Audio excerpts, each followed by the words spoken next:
So this story today, ladies and gentlemen, boy is it just a perfect example of why we all sit here and say left is right, up is down, and common sense, well, it's hard to find. You see, a few weeks ago now, this clip went viral of a male basketballer who was identifying as a woman throwing a female player to the ground, and in the very same match, 3 female players were injured, which actually led to the team forfeiting the game. Not a great situation for these girls. They shouldn't be going through it. They didn't sign up to it. We all know this. But another thing they shouldn't be going through is then these male athletes using the same locker rooms, changing rooms, and this athlete who injured 3 other girls was allowed to do that with the rowing team. Yes, they played more than just one women's sport, and allegedly they got suspended because they were staring at a girl getting changed. This is something woke liberals clap and cheer for. This is something they want to silence people over. Oh, don't talk about that. How dare you!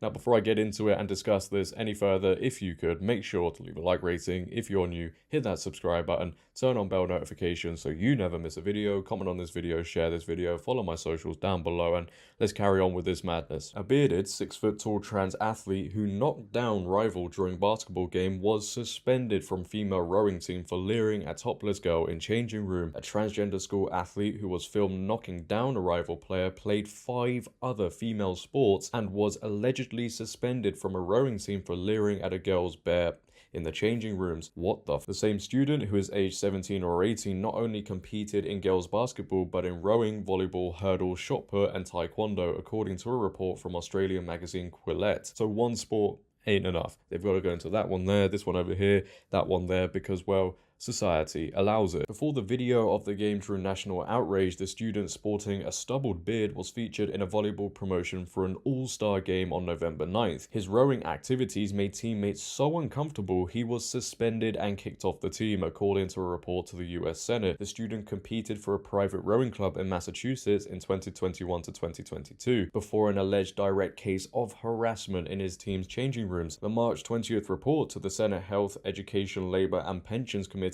by Republican Senator Bill Cassidy used male pronouns for the student. Well, hold on a second here, ladies and gentlemen. We've got to stop the video because, as you just heard, the biggest crime was committed. Somebody dared use the right pronouns. I can't believe he would do such a thing. This is actually disgraceful. It really is.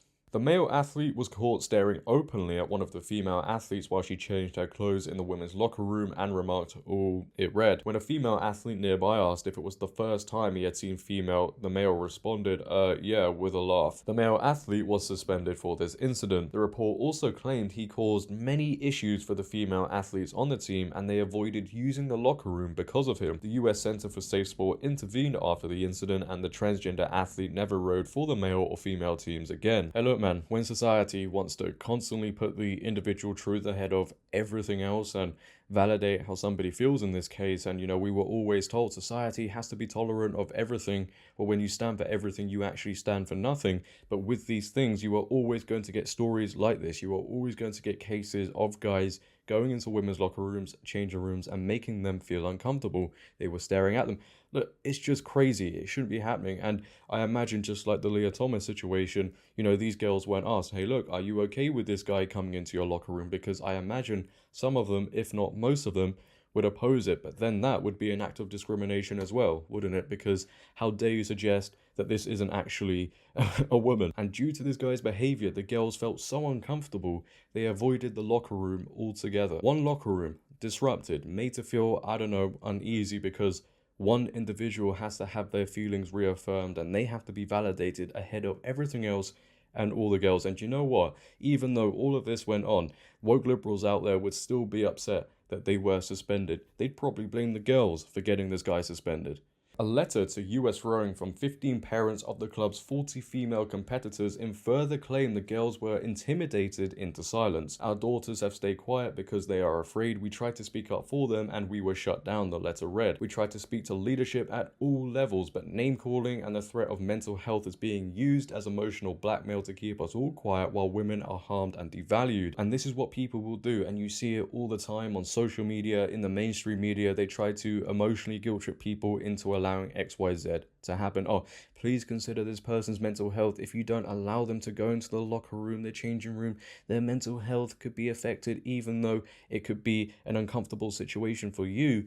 Please just consider their mental health. Yeah, if only they took mental health issues seriously, right? Instead of clapping for everything, if they addressed things properly, girls and other people probably wouldn't be experiencing this in the very first place. Parents said one girl on every trip had to take one for the team and share a room with their transgender teammate. The rowing team also required the male athlete to room with them on trips. The girl spoke to us about quitting rowing because of the intimidation of being forced to be in a hotel room alone with a male, it read. The transgender student at KIPP was named as Commonwealth Atlantic Conference All-Star in volleyball after a season in which he led the charter school team in most major stats. He had more unreturnable shots than the rest of the team combined and the most aces and blocks according to school stats. The team went 13-9 that season, in which he played 68 sets, equal most on the team. He was featured alongside two other girls in a promotion for the All-Star game on November 9th. The same student also set records in the 400-meter hurdles and shot put, both as a female competitor at the Lynn All-City Track Championship on May 30th last year. His 41-foot 2-inch shot put was 6 feet longer than the best throw in the senior event of the Massachusetts States Championships that year. And according to woke leftists, woke liberals,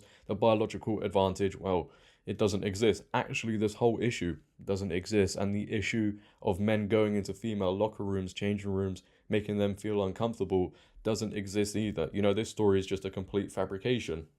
While they may be in constant denial 24/7 because they don't want to accept this is going on, or some of them are actually happy it's going on, we all know we live in an absolute clown world. And this sort of thing is going to continue to happen unless change comes about. Let's be real about things. Is this going to be the last video you see of me covering a situation where a guy has gone into a women's locker room or gone into a women's sport and dominated?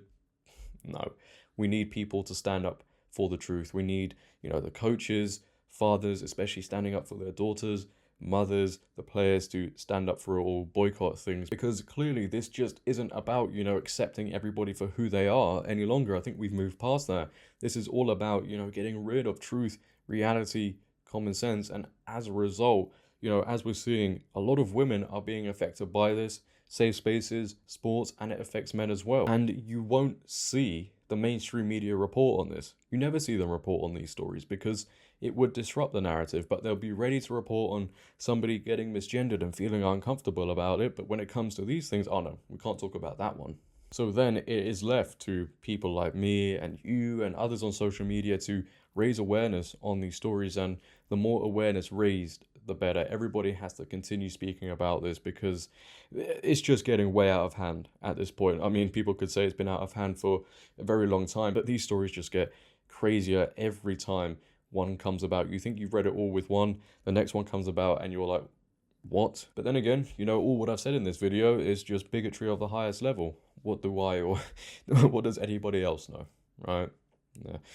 Insane times. Leave your thoughts down below, ladies and gentlemen, on this story. I'd like to see how you guys feel about it, or I'll be reading all the comments. If you have enjoyed, make sure to leave a like rating. Also, if you're new, hit that subscribe button, turn on bell notifications so you never miss a video, comment on this video, share this video. But until next time, it has been your boy JD. Have a great day, stay safe, and I'm out. Peace.